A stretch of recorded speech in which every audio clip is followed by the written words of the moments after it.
Hello, everyone, and welcome to the ATL Falcons UK podcast. It is post Wembley.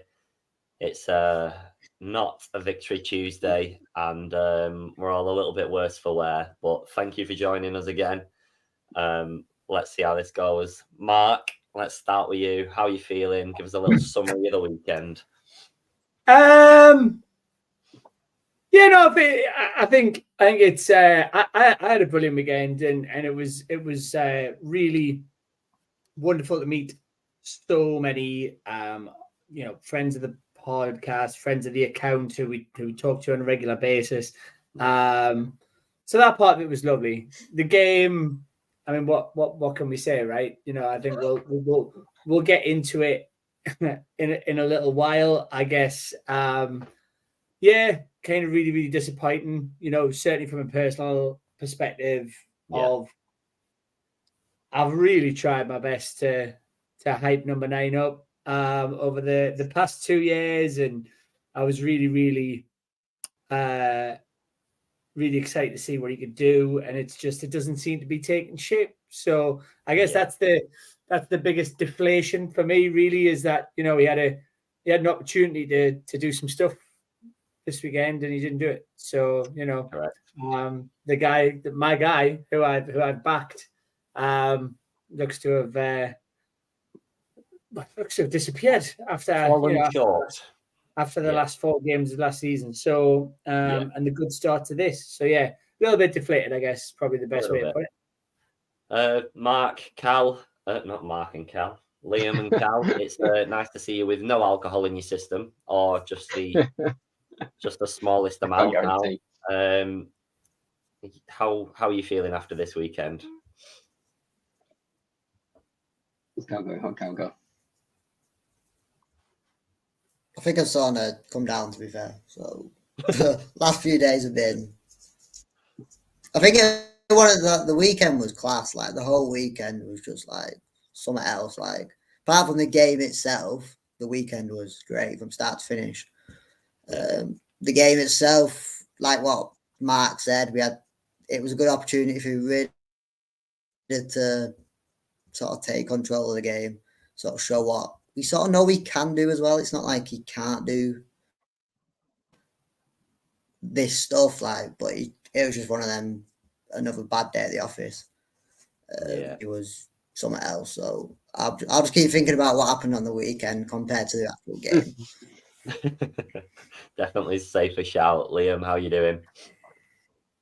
Yeah, I mean, I had a great weekend on the whole. It was just to meet everybody and just get, there's great vibe all weekend, and I'm sure everybody enjoyed the events around the game, had a great time.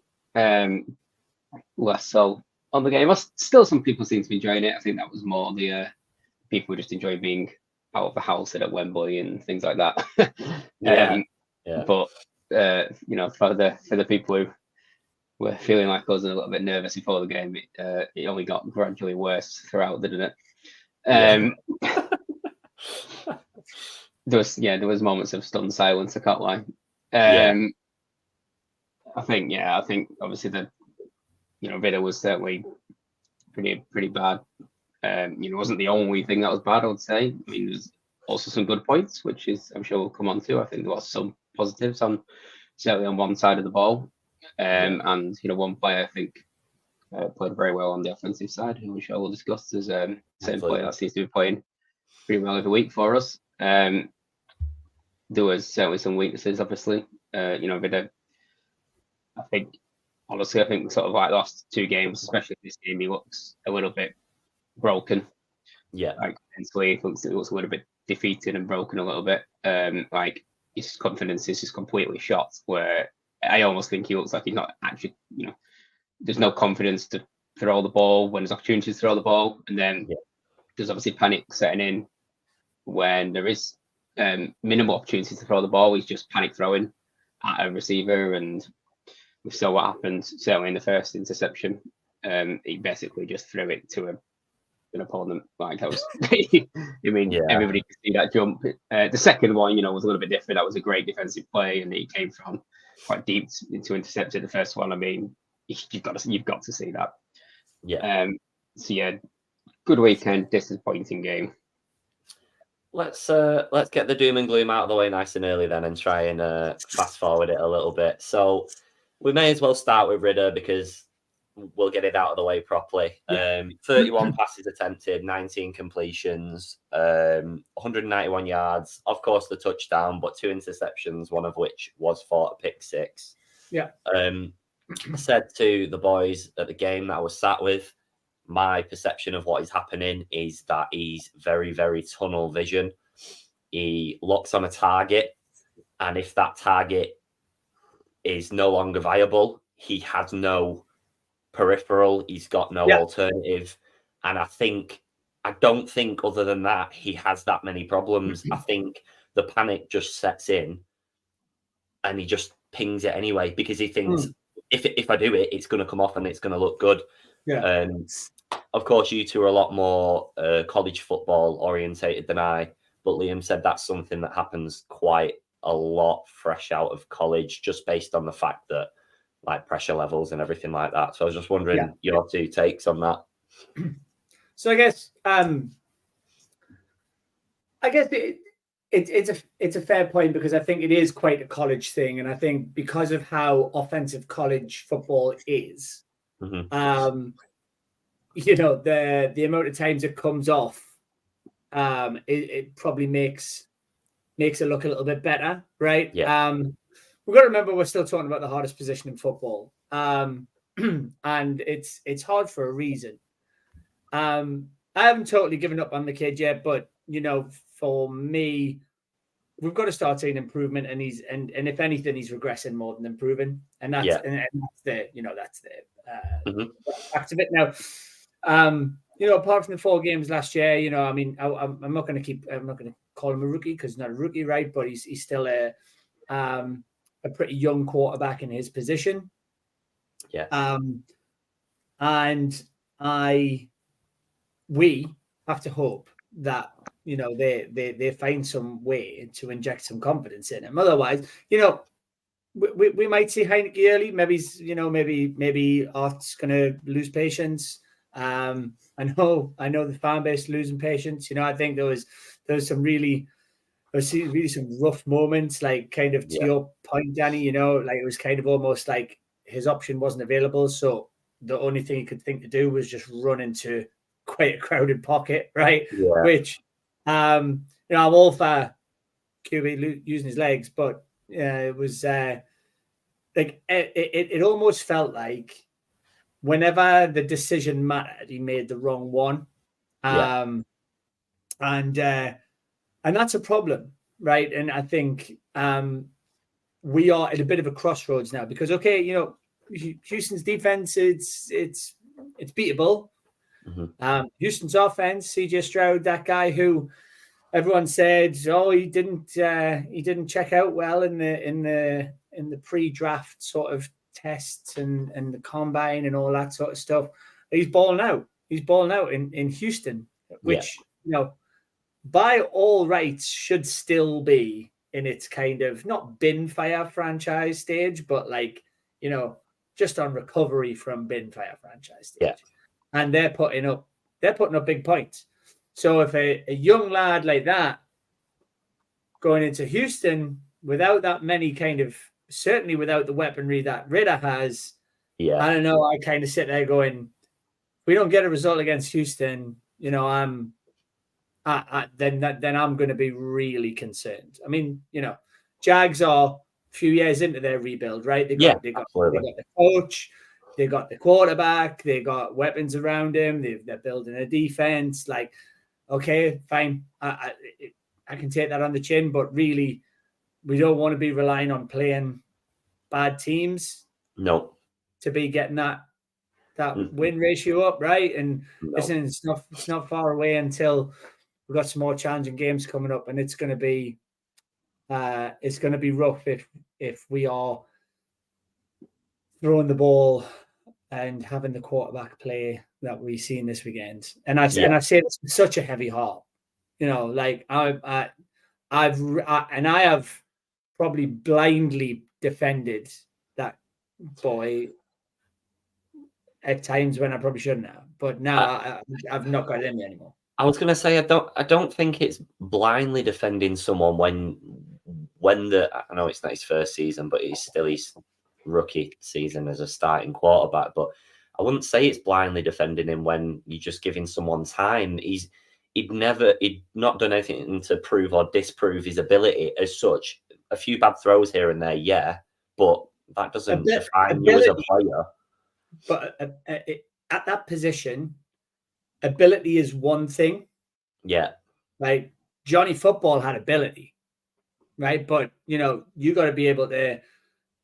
I seen you giggle earlier, but you know what I'm saying, right? Like, yeah, it's one thing to have ability, but if you can't handle the position, if you can't handle the pressure, if you can't handle the pressure on you for making those right decisions at that critical moment, then that's when it starts to change a little bit.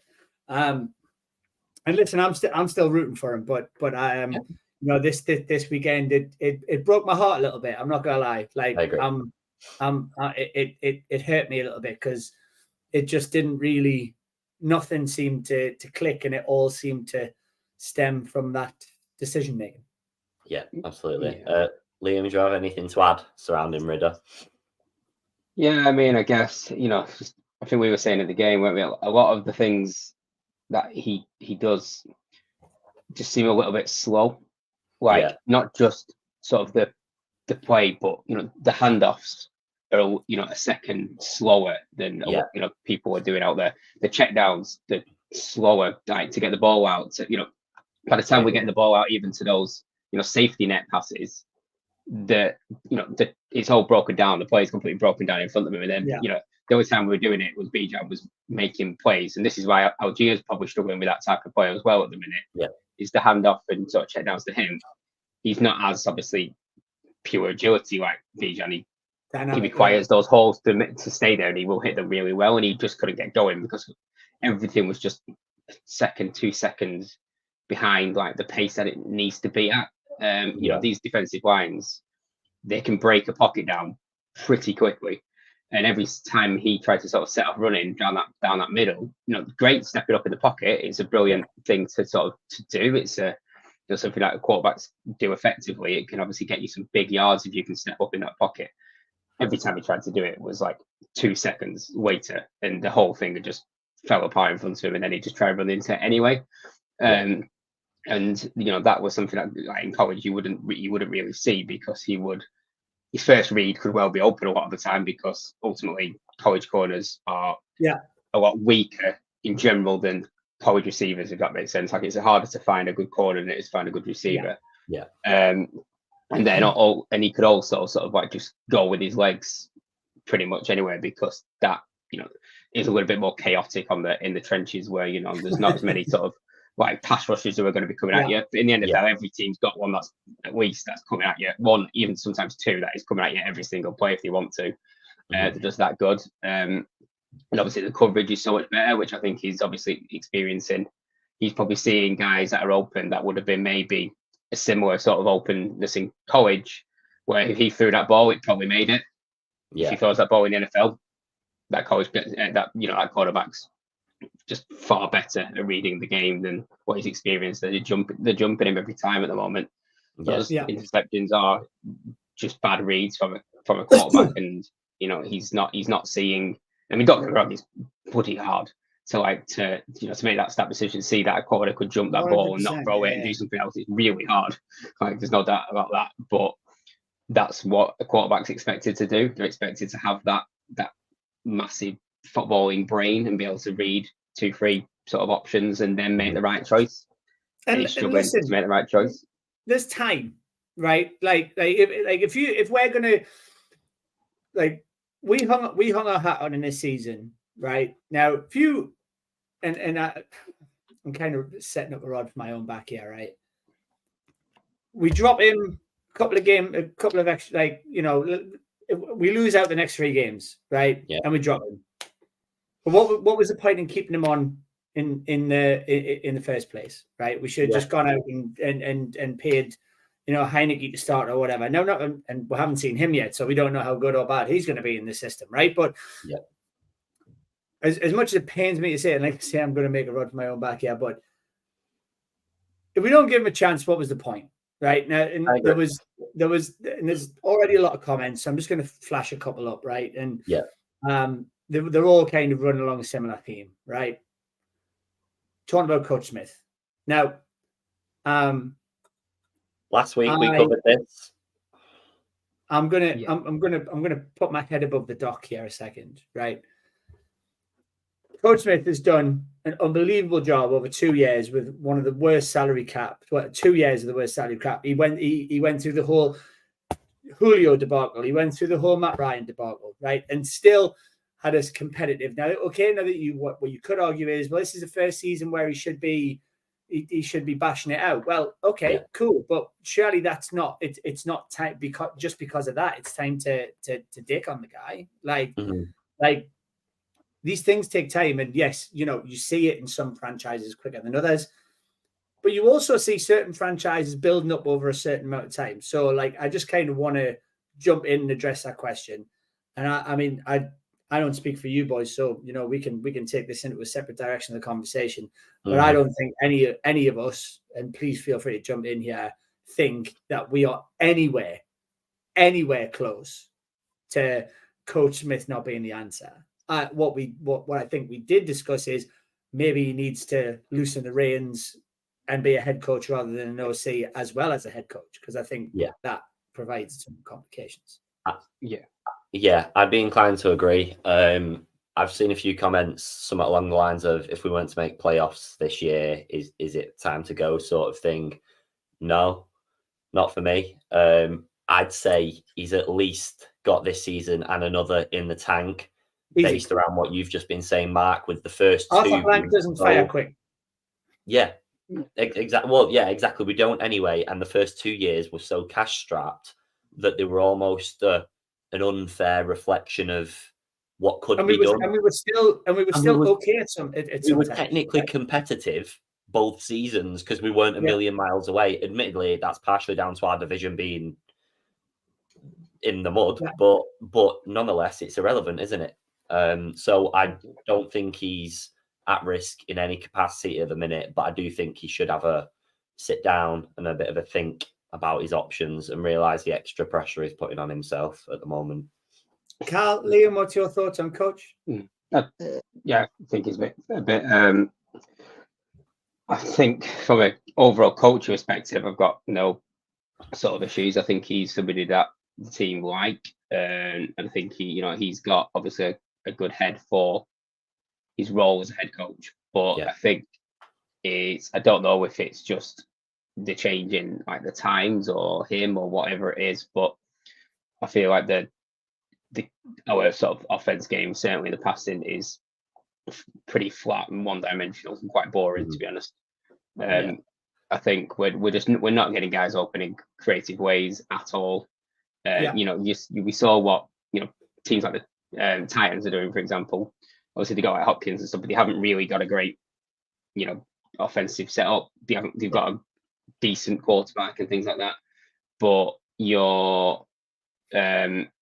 the rest of it is they've got the weapons, but they were getting guys open, and that's why they won the game at the weekend quite comfortably, because they just had good schemes that got nobody's open that I've never heard of. And we've got good players. We've got players like Pitts in London who can make plays. The Hodges not a bad player at all. Jordan Smith's a pretty well respected tight end. We've got the personnel to do it, but we're just struggling to get guys open at all. And even a lot of the run plays, how many of those plays were schemes versus Bijan making people sort of miss and getting extra yards? Agree. How much actually is Smith helping him, or is he just that good that obviously he can get more yards than a lot of running backs would be able to? I just think it just looks very one-dimensional for me. And I'm watching other teams with worse personnel. Yeah, I agree. Do things that where guys they're getting guys like not just 2-3 yard separation. They're getting like 10 yards separation from brilliant scheme. We're not doing that. I know Selwyn is not Ridder hasn't been playing well at all, but in sort of Ridder's defense, I think a lot of the plays where he's got options, he's got covered guys pretty much to throw to. Some maybe a little bit less covered than others that he could throw to, but we're not getting guys open like 5, 6, 10 yards, like where he's got an easy throw. We're not doing that. Every throw he's got to make is not that easy. And I think that's got to be really down to the scheme that Smith is running. And that, that isn't a get rid of Smith, but do we bring a coordinator in and just bring it a bit more into sort of the modern game and bring a bit more creativity and excitement around it? And then, maybe Vida would, if Vida starts throwing to guys who are open and they're getting 10, 15 yards and he's starting to make the confidence throws, yes, they're open guys that he's expected to hit, but that just will boost him. His confidence will go right up and he will make the harder throws, and that's all he needs is that confidence right now. I've got no issues with his physical ability. I don't think there's anything he can't do physically at all, Ridder. I think he's got every physical tool in the book, but obviously that isn't enough without the mental side, which at the moment he hasn't got. Yeah. Cal, anything to add?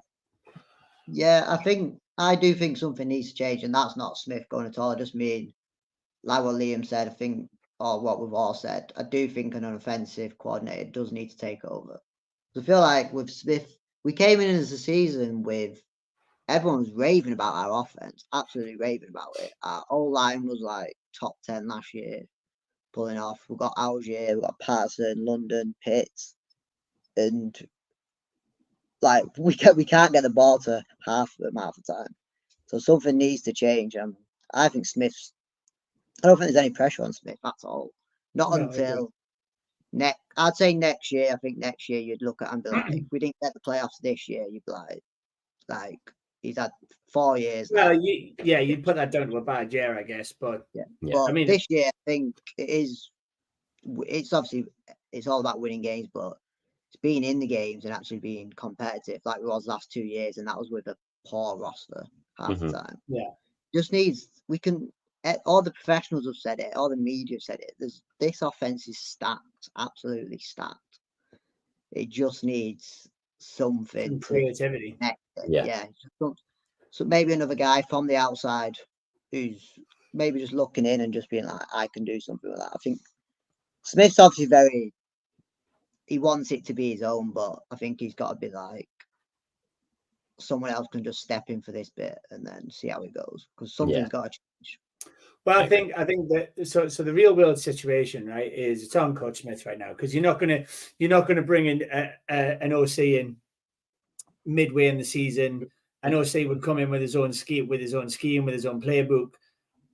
It's I would really argue whether a new OC at this point in the season would really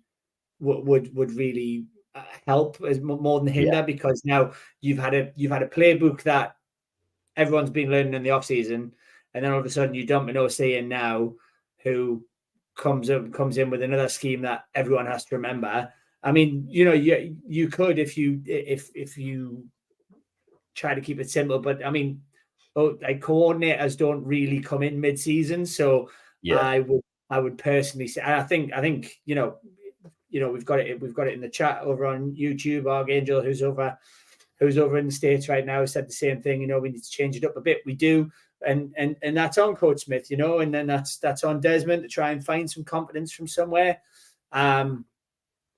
I don't think the media at the minute's helping. I think the assumption that Mac Hollins was having a go at him was again kind of overblown. And I think the more, but nobody can change that except the coach and Des himself. So what I'm starting to worry about is the press has afterwards. It pains me to say it, but he's starting to sound a little bit like Dan Quinn. We've just got to take this and get back to work. Okay, cool. Do not joke you when I said that to Liam at the game at Wembley. I said it's starting to feel very samey. Jumping back to the playbook, I said Dan Quinn's playbook wasn't a playbook; it was a sticky note, wasn't it? And that's I'm not saying we're that bad. We are not that bad, but it is starting to creep in just a little bit of doubt where I'm thinking I'd like to think I'm an optimist, but I've just started. That really hurt me this weekend, and I thought, we've felt And this before, we've seen this before. I think that's what we've got to be careful of, right? Like, we're hurt right now, right? We're hurt because it happened on our turf. Yeah. Right. So, I mean, but listen, I think let's flip it, right? So we've talked about the offense. We know the struggles. We're hurt. Let's not go. Let's not open these wounds any further, right? Yeah. Defense. So I think had a pretty. On your matter. Oh, what a man! That guy. There is sprinkles of positivity in there. Yes. What a man! And I think it's so frustrating because like we've always been like, oh, just wish we had a good defense. Just wish we had a good defense. Now we've got dogs on that defense. Like, and I don't know whether anybody's seen the clip, but it kind of summed it up for me. And this is how I know Coach Smith hasn't lost that locker room. No. Someone took a little bit of a cheap shot on Calais Campbell. At one point, I mean, I must have been a bit too drunk by this point, but like kind of blindside sort of knocked him over, and Grady and Onyemata came in from out of nowhere and got a hold of this geezer, and you could see them almost going, "You need to put some respect on that man's name." Like, do you know what I mean? Yeah. Like, and it was one of the most wholesome moments.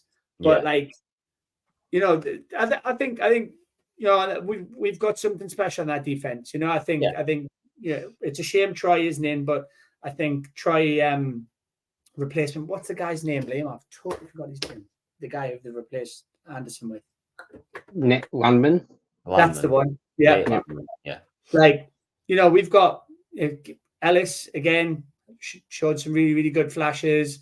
Yeah. Just Okuda had a okay return. Statistically, Richie Grant had a game as well, which is a nice improvement. We've got it's finally just got some essence of a really good defense, and we've got the weapons of a really good offense. Just got to put it all together, right? Yeah. The defense I thought was good. If you look at sort of the amount of times we stopped them, we gave them quite a lot of the ball, but we actually shut them down quite a lot of times, just into field goals a couple of times. And overall, we played well. If we played well on offense and we played like that on the defensive side of the ball, obviously without those interceptions, we'd have had a very good defensive game. I would have said that was a really good defensive performance, and there would have been 7 less points, maybe more, on the Jags side, and that would have been if you're keeping people in the 20, which we realistically would have done without that pick six. That's you're saying that's a pretty good game if you're keeping teams under 20, aren't you? So, and that Ridley touchdown was like centimeters away from being a sack. So like, again, it's always a game of inches, right? But it was really, really, really encouraging to see. One offensive touchdown. It's not that bad on paper, is it? Exactly. Against a team that's got weapons. We completely shut down the run. Not that their run's been very good this year, but we carried on with the trend and shut it down. Trevor Lawrence is a very talented quarterback. Ridley, we know, is a good player. Kirk's a good receiver. Evan Ingram's probably, he's right in that top 10, even top 5 mix of tight ends when he's on form. Yeah. So, they've got weapons, and we on the whole, we restricted them. So that, even with that performance, as a sort of a team, we didn't really feel was good. But that several weeks in a row that I thought the defense has been good.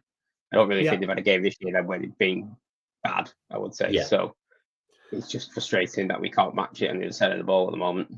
Yeah. Sorry, can I just side note a little bit as well, whilst we're complimenting the Jags indirectly? Foyer Luicon. I've never heard a man's name before many times in my life. I don't know if it's just because he's ours and I just kept hearing it, but every time it came over the tannoy, it was about 30 times, and I thought, stop playing well. Stop. He made every tackle, I think, pretty literally much. Would not let us rest. And we didn't want it, but we didn't want to lose them at the time, right? It was we didn't. No. Casualty of the cap hell, right? So I mean, You made 9 tackles, 3 of them for a loss, which is pretty good going. Yeah, I'd agree. Should do a little pause in the middle of our review viewing before we jump onto the preview, because we're getting a lot of comments. So we'll scroll up and do a little shout out to Eamon, who was one of the boys that came down to London with us over the weekend. You may have seen him on our socials. Unfortunately, we made him support the Falcons for the day. And then by about 10 minutes in, he decided he was a Miami Dolphins fan now. So we had one and then we lost one straight away. And 2 million people have seen that. Dolphins ended up getting dicked on though, didn't they? Yeah, and you should see the comments under the post saying he's the worst luck ever, he's a bad luck charm. Everybody saying, I feel so sorry for you, being chaotic. And then Aston is our other friend that came down, so he's respecting Eamon there. I will not put his other comment up because we do not do Patriots chat in this show under any circumstances. Patriots got dicked on as well, didn't they? They did. Yeah, they did. It was a bad weekend for everyone. So before we preview the Texans game, I've got an over and under to start us off with, unless you've got just before we do, just one thing of note, which continues to, kind of show strength and improvement. Chris Lindstrom, again, offensive guard stats absolutely skyrocketed. I think top 3 now in the league as an offensive guard. Yes. So, which is, which it shouldn't necessarily be surprising because the amount of defensive pressure that our O-line seems to take and not deal with. But at least he's dealing with some of it. So I just wanted to quickly kind of shout that out because although the offensive side of the ball didn't move in, I think that one was certainly the right expenditure of money. And he's consistently proven it. So great to see that. And the O-line performing allowed players like Bijan to perform like he did. He was about the only player that had us out of our seats at every single time he got the ball. So we'll keep it on with that. But yeah, so Texans this weekend. How are we feeling? Overview to start. Confident, not confident. The Texans are sitting at 2-2 as well. However, they've won they lost the first 2 and they've won the last 2. Lost to the Ravens first game week 25-9 against the Ravens. Lost 31-20 against the Colts, and then beat the Jags 37-17 before beating the Steelers 36 the weekend just gone. So, in your hearts, how are you feeling? Well, I think we'd all be stupid to say that that we're in any way confident, right? So, and CJ Stroud has put up points against arguably one of the most aggressive defenses in the Steelers in the NFL. So, with all due respect, that did he go second? Pretty sure he went second or third. Everyone before the draft said he wasn't testing well and all of this stuff, but it didn't take a genius to realize that the kid had talent and the kid could be special. And like I say earlier on, if you'd asked me after first and second game, of course I wouldn't have been worried. I'm worried now. I'm worried about CJ Stroud. Yep, I'm worried about him. Again, that's gonna lie on the defense to try and nullify that. I have to be honest. I think the wind is definitely in Houston right now rather than with us. I'd agree. 306 yards for 2 touchdowns he threw against the Steelers over the weekend. Liam, how are you feeling? Yeah, I think it'll be a tough game.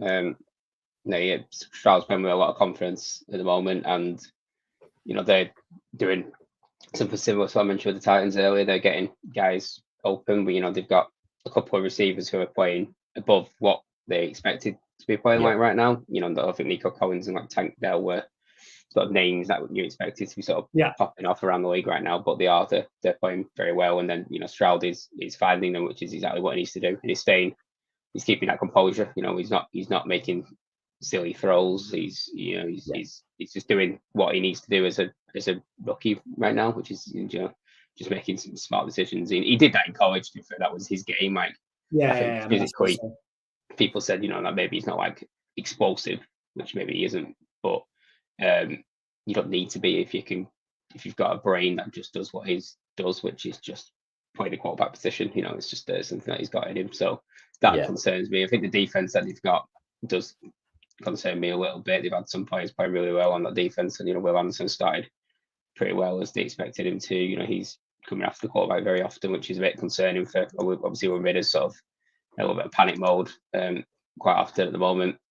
You know, I think from a positive perspective, obviously we've got to, if we can establish a run, that'd be great. The run game has sort of regressed. I think, you know, it's dropped off. Pierce has not been very good for this year. Damien Pierce had a hell of a year last year. Mm-hmm. One of my Gator boys, and I was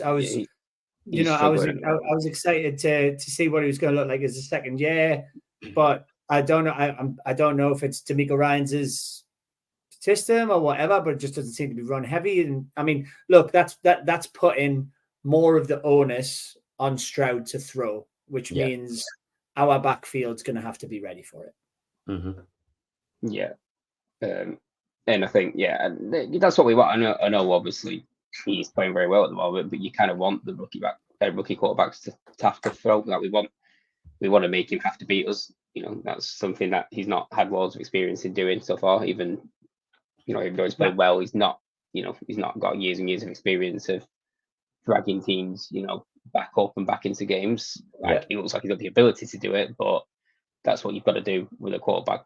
That's a rookie. You know, you've got to get into his head a little bit, haven't you, and make him see ghosts, as they say, and things like that. So 100%. Teams have not been doing it so far to him, but you know, if we can do that, generate a little bit more pressure than we've been doing, you know, I think we've certainly got the weapons in the running game to establish a lead that he may struggle to catch back up on.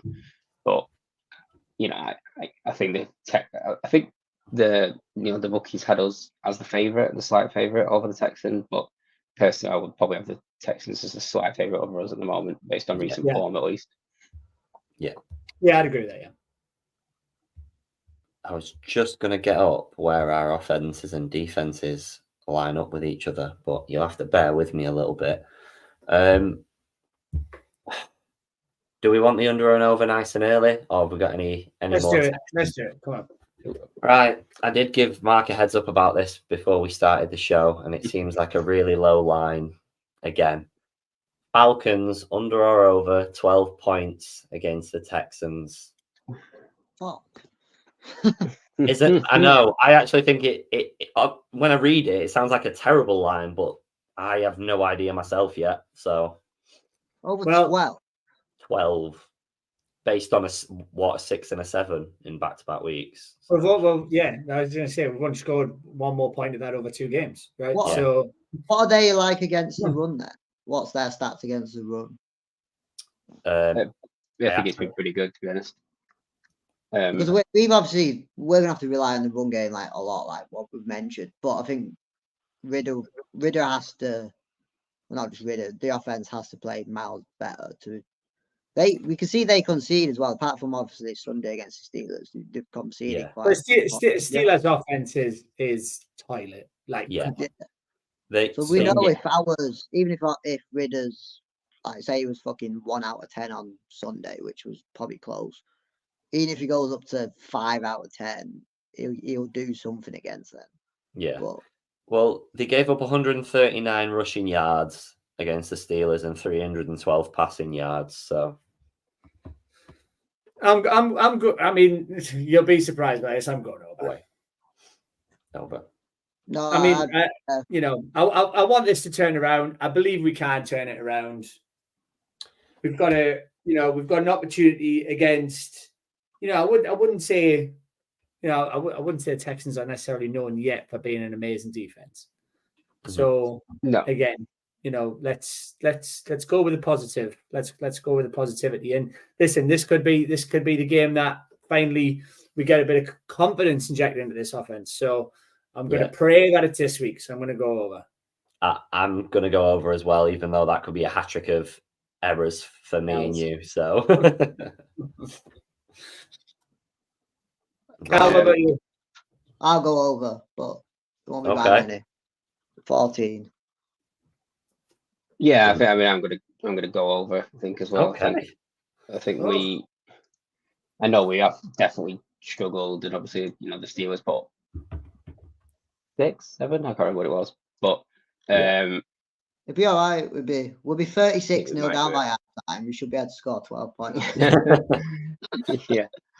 You two going over means hell must have frozen over because there's absolutely no chance. I just want to put this out there, boys. Right. So if we're all going over, right, and we don't do it and get an absolute tonking off the Texans, we're going to have to stop this over and under business, Danny, because over the past 3 games, it's been decimating us. Like it's heavy, isn't it? It's really heavy. The scoreboard's looking bleak for us at the moment, especially. It is indeed. Yeah.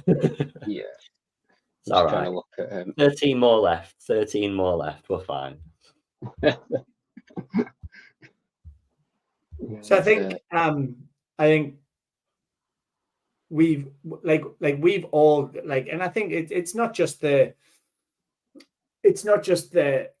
fan base, right? But ultimately, we lose this game against Houston, and I genuinely think we're in danger of losing any sort of momentum we had, getting people back in the bends.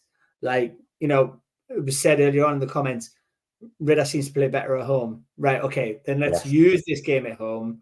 Let's get behind him, because the issue that you're going to have is all of a sudden the fans turn. Yeah, and I mean you heard it in Las Vegas this week. Home team were getting booed off their own guys, right? And that sort of stuff. It's gonna kill the locker room. It snowballs, doesn't it? It snowballs. Yeah, hugely, man. I agree. I think I don't agree with it. Everyone writing us off already. We're 2-2. Well, not yet. So are the Saints, and the Panthers are worse off. There's only the Bucs on 3-1 at the minute, aren't they? After the beating the Saints, so it's too early to be writing anyone in the division at all, let alone us that are sitting at even. So I'm not. I think that's what we should name the show. It's too early, right? Yeah. And we need to, I think still, I'm gonna. Oh no! I'm not gonna be as high on it as I have been for the recent time, but it's almost too early for him as well. Like, we're not going to let this kid develop again. What was the point? Yeah, I agree. Yeah. So, and 10 games in, cool.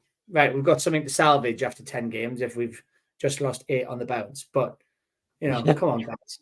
Yeah. It's like the Texans are 19th against the run so far in the league, and they are 9th against the pass. So they defend the pass better than the run, which is probably good for us. yeah, that's great. But they were the worst team by far against the run last year, so they've obviously improved quite a bit. But 19th is not that high, so we should hopefully be able to generate some yet. So the season feels a bit wild, though, doesn't it? Like there's just mental results happening everywhere. Yeah, like Dolphins go and put a 70 bomb on somebody, and then go and get a 40 bomb put on them. Like 1 week apart. Like, it's crazy. Yeah, what happens in that amount of time? Nothing changes, does it? Your gameplay doesn't change. It can't be complacency, because the NFL doesn't work like that. So it's a bizarre sport. But that's what I mean, though. I'm not saying it's going to happen, obviously, but people panic at 2-2. But you could end up 15-2 by the end of the season. That's just literally how it works. There's no logic at all. Let's not. if someone offered us 2-2 at the start of the season, 95% would have said yeah. All of us four would have been like, oh yeah, that's all right. 2-2. Well, I think you're probably right on the basis that first game, I think people probably would have imagined us winning. Second and third game, so the Packers won. I think people probably would have put us down for an L. Yeah. And then same with Detroit. I think if you know football, we probably knew Detroit was going to be a hard game. Yeah. But this one, again, I think that's why it hurts, right? Because actually it was a really winnable game for us. So yeah, like you're probably right, Cal. 2-2 was probably realistically where we maybe should have been at this point. But again, it just hurts more because actually we just didn't take advantage of starting well. Average team. Well, of good defense. Yeah. Yeah. Well, at least we've got that sat behind us still. Who do we have? About the do we have Texans after the Texans? Washington, I believe, off the top of my head. Sounds right. Yeah. They're up and down right now, but again, it's funny because everyone was like, "Oh wow, they're going with Sam Howell quarterback." Like, yeah, like and then but the guy's got a bit of confidence, and he was, he has slung it. I mean, he hasn't been successful all the time, but he's certainly he's a great example of a guy who maybe not many people, many put eggs in his basket, but at the same time, he's playing with a bit of confidence. He's slinging it. So, and that's where we need to get to, right? We just need to have that same level of, just that same level of confidence, I think. Without a doubt. Yeah, I've just had a look at the Commanders there. 2016 win, 35-33 win, but then a 37-3 loss against the Bills last week, and then a 34-31 loss against the Eagles as well. So, like you said, they're all over the place. Everybody's really up and down at the moment. With our offense now is we're starting so slow. Like even every game, it's just so slow. I think it's like 3 and outs in the last 4 games. Yeah, it was heavy. Apart from like last year or even like the year before with Matt Wright, we used to start quite quick, reasonably. Only on like first drive, but most of the time we'd be getting it down. We'd start really quick, build up a lead, and then throw it away. Yeah, we've just flipped instead. This way's less stressful because you're struggling from the start. I don't mind it. Blowing up, getting beaten hurts a lot less than blowing a lead does. Well, that's true. Yeah, tasting victory. True. So, I mean, one thing I can't remember what stat it was now, but I was quite happy about was we're like second. If we're the second or first best in number of penalties per game at the moment. We've given away like the second or third least in the whole league. Oh, right, okay. Actually, quite happy with that. That to be fair, that's one of the things we've been so bad at for so long. So bad. Yeah, but you don't think everything like 1 year we have a good offense, shocking defense, amount of penalties we give away. The year we actually have a pretty good defense, it's done pretty well so far. Hardly any penalties, and the offense looks like shite apart from Bijan. Fucking hell. Yeah, it's all part of the game. Well, but then I mean, but let's put it this way, right? Especially with the past 2 games, offense can't get any worse. So it literally. Well, I'll actually say that, and we'll just get 3 points at weekend. Well, okay. Bijan will get 20. It can get Bijan will worse. Get 20 yards, and that'll be it. Like, yeah, we got worse. Hopefully, I haven't jinxed it. But my point more was, if even we take it up, even if we take it up 50%, then we're still defense will keep you in the game. Yeah. So, well, that's what's said about Ridder. He was like a 1 out of 10. If he even goes like a 4 or 5, it's an instant improvement. Bijan's going to do what he does anyway. Algier will do what he does. Patterson might get a few more snaps this week. You know what they can do. Yeah. I think there is that as well. I mean, ultimately, I think having Patterson back in that offense is a real game changer. And I think one thing I noticed when I was watching the game was their punts consistently always went for touchbacks. Yeah. So they weren't even taking the risk of putting the ball we were in fuming. Paxton's hand. They were like every single time it cleared the end zone because and I think that was certainly noticeable. Very, very intentional. Even with 2 minutes 30 left on the clock, when the ball turned over, they did it then, and we were just all sat there like, please, just let him have one run. Like, we're not going to win now, even if we score. Just let him have one run. Yeah, just a little bit of joy. So I just want to quickly fire up that comment. So and their punter was awesome as well. Like, I can't remember. I don't remember who he is. I can't remember. But it would, how good was their punter pinning us back? He did put us in some bad and stuff, weren't he? Yeah, I mean, the power of the punt.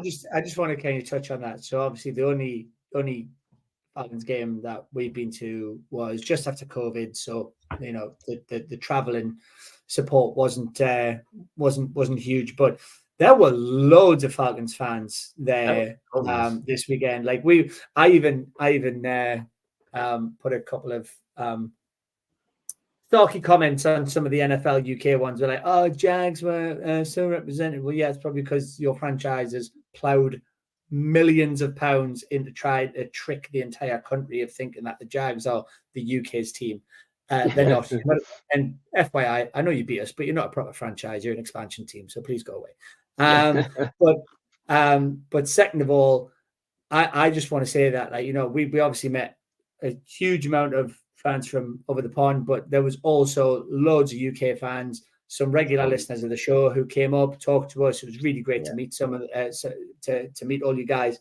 But I just wanted to kind of point out that Falcons were absolutely really, really well represented this weekend. Long may it continue. Really even at Wembley, we were sat. Obviously, it's all spread out, of course, but we were sat with a row, and there was a few people on our left-hand side that were Falcons that had literally flown over from America and stuff like that. So it was good to be around them whilst we were. I would love to do for any games in England, Germany, or in Mexico when they do it. They should definitely do a part of the stadium where it's just the home fans and the away partial fans. Allocation. Yeah, like even if it's just 4,000 tickets and like these are, even if it's through the actual Atlanta, the atmosphere I think that would create a slightly better atmosphere for it. I agree. I don't think they'll do it, but I think that's something they could look at because I think because you could say Wembley's like 90,000, you could just give 5,000 Jags only, 5,000 Falcons only, and then everything else is free to go. And it would just, if you're really committed and you just want to sit purely around who you're with, it'd make the atmosphere brilliant. And it also make the stunning content for the NFL, like just purely like 5,000 Falcons, 5,000 Jags. I agree. Thank you, James. Thank you very much, James. Appreciate it, bro. We really appreciate it. The majority of our content is over on Twitter, so if you want to go and follow us there, it's ATL Falcons UK. Instagram, Facebook, everywhere. Facebook, Spotify. If you don't want to look at our faces, you can listen to us every week. So wherever works. Apple Podcasts or wherever you get your podcasts. That's what I'm saying. There we go.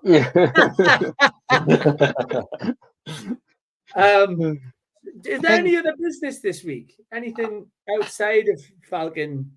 I've not. I've got one. This is not any other business. It's more. This is a Falcons question. Okay. Would Justin Fields improve our offense? Because it got brought up today. They were speaking about it today, weren't they? One of the news, one of the media outlets. Someone mentioned it. I've seen a few tweets. Well, I don't really think Justin Fields he's very good.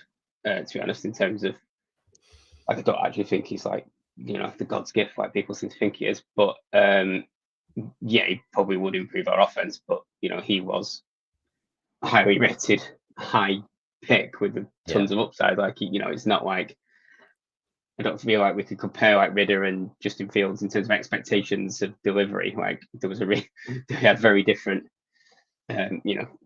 expectations coming out of the draft, didn't they? So I don't think it's like we say, oh well, Fields is better than Ridder. Like I would have expected that sort of regardless. Even if Ridder was good, I would have expected Fields to be better because of just his sort of skill set and expectation, really. But yes, I think he would improve us. But I would pick a lot of quarterbacks ahead of him. Yeah.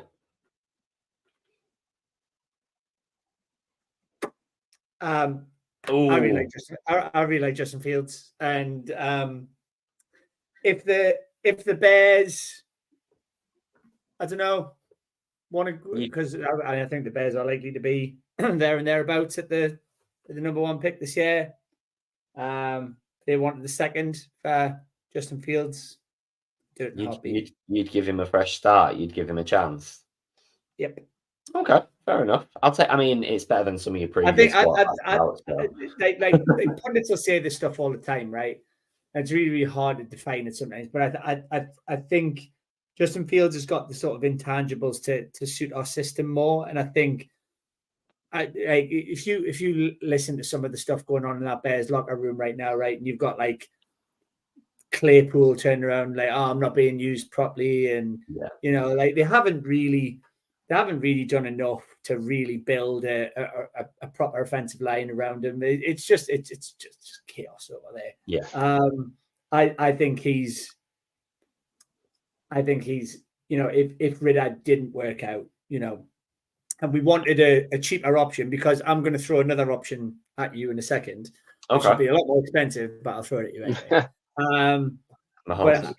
Yes, to answer that. What did you say? This is not going to be Kirk Cousins, is it? No. It's controversial. I'm controversial. I'm not stupid, Liam. But yeah, so to answer that question, yes, I'd take Justin Fields in a heartbeat. And secondly, Kyler Murray. If you didn't have that massive contract. Yeah, but I mean, if he's going to be the guy, you pay your quarterback big anyway, don't you? I mean, if you don't want to go and get a young QB in the draft, and you want to go and get one that's proven that you can play in the NFL and can play at a really, really high level and do really well when he's got an offense around him, you're gonna have to pay that dude eventually. Yeah. Yeah. I mean, what I would say is, we've got, obviously, we had, in terms of like when we had the chance to sign Lamar or whatever we had. People said, obviously he's got injury issues. He never completes a full season, stuff like that. I think Kyler Murray's got a very similar issue in terms of what he struggles. He struggles with his health, and he's for a full season, doesn't he? With the type of the way he plays, that's going to happen. He's not a huge guy. He gets hit a lot because he's running a lot, and Cardinals have been pretty bad on the O-line for some time. They've never really protected him ever. So I think he does have some frailties about it, but I think he's certainly talented. I think he would, if he could stay healthy and get a good run, he's a very good quarterback, and I think you definitely take him. But again, we're talking about another number 1 overall pick, this with massive expectations on him. So it's with that contract, would you be? Because if Arizona are taking calls, Arizona just want that contract off the books. So I think you get him for 2 seconds. Yeah, I mean, if they want to get rid of him. Yeah, it's just the money that he's paid, isn't it? That, 100%. I guess the only difference to my mind with the Lamar thing was Lamar was commanding 3 first-rounders, right? Kyler ain't going to command that. Yeah, it's just a fact, right? So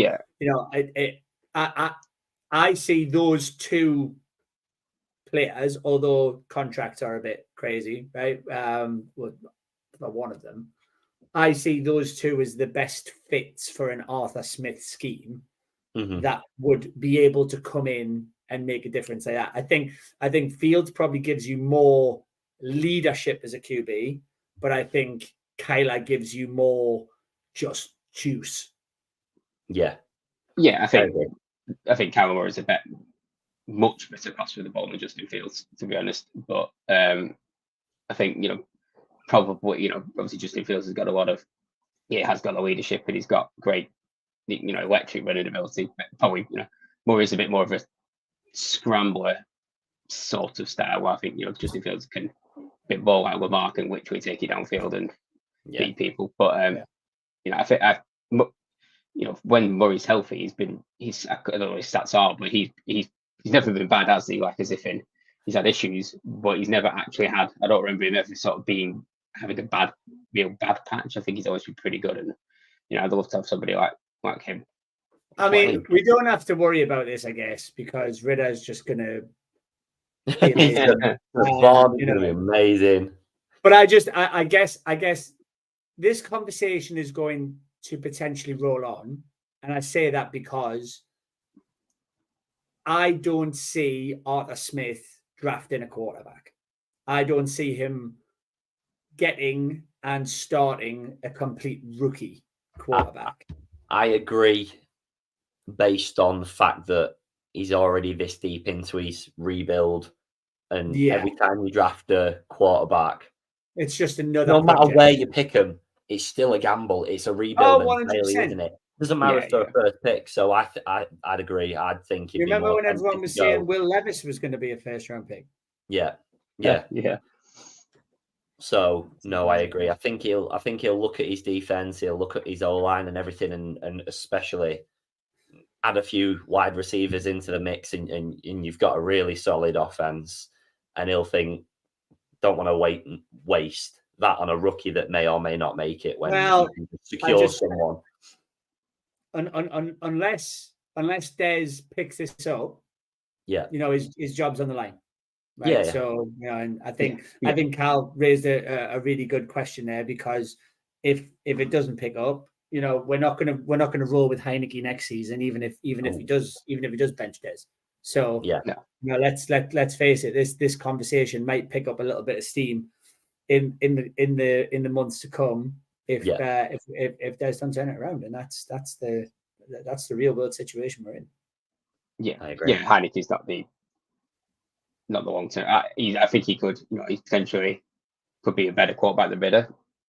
And he could improve us, and he could win games, probably even lose games. I think he could add value. He's sure that he's got some good qualities and good, decent player, but we've seen enough of him to know that he's nobody's long-term answer, is he? No. So, we're not going to be looking at him as the future quarterback, even if we do throw him in this season. So, yeah. And there's a reason why he's our backup after obviously starting a lot of games with Washington. But I don't know where we would. Was obviously we don't know how bad if we're going to be bad this season. We don't know how bad. There's a lot of question variables. Marks. There's a lot of stuff that would be very difficult to navigate if we come towards the end of the season if we are deciding that we're not going to go with Ridder. Yeah, 100%. But for now, on to Texas. Yeehaw! I have any other business, guys. So unless any of you do, no, for this week. I think just I think I can speak for all of us. After this weekend, it was so good to meet so many amazing people. When we've been doing this a couple of years now, and to kind of put faces to names and get some pictures with everybody, and it was just a really, really wonderful experience. And just to spend some time with each other in the flesh as well, which was also nice, right? So exactly. So I just want to kind of take an opportunity before we sign off to just say thank you to everybody who kind of showed up and who hung out and had a bit banter, had a bit crack, and especially the two young chaps that have been in the chat all night, who accompanied you to our nation's fine capital. And acted like complete fannies because they'd had too much to drink the night. I was just going to say they've been giving it big in the chat, but not so much on game day. And no. Where were they? Where were they when I was handing out Jaeger bombs? No. Exactly. They even debated halving a Jaeger bomb between them, which is absolutely disgraceful. Disgraceful. But no, just to echo Mark, it was mint meeting you all. It was so good to just have NFL community is just different because we feel few and far between, I think, when we're sitting in our homes, because you don't feel like you know that many people that really enjoy the sport. So like being in it and around it, you realize how big it actually is. It's just everybody's 200 mile away, that's all. But no, it was really good. Not hungover anymore, everyone. So if you saw me out, I'm all good. I'm alive. I made it. We have some unbelievable content to share that I'm just going to drop at random times through the season. We've got Liam dancing, very drunk dancing, which has got some great meme content to go. Mark's not even seen it yet, so I'm going to put it in the chat afterwards. I've only just looked through the content today. I dance a lot. There's some stunning meme potential. A lot of our content. Amazing. So, like I've been asking, if any of you caught us down there and you had a picture with a flag and everything like that, send them all over. We're going to put together a little game day vlog of all of the clips we took and all of the photos and things like that. So it'd be great to get as many of your things in as possible. On that note, we will wrap it up for the week. Subscribe, like, retweet, share, everything, all the usuals. If you leave us a review on Spotify, that really helps us as well. 5-star is preferable, but if you don't think we're 5-star, just say whatever you want with your chest. We don't mind. It's fine. Don't worry about it. Just before we go, James, we get asked this question all the time, but we're just about to sign off, so you'll have to tune in next week and we'll let you know. And we'll open with it next week. We've got you. Thank you all for watching, and we will catch you all next week. Bye. Thanks, guys.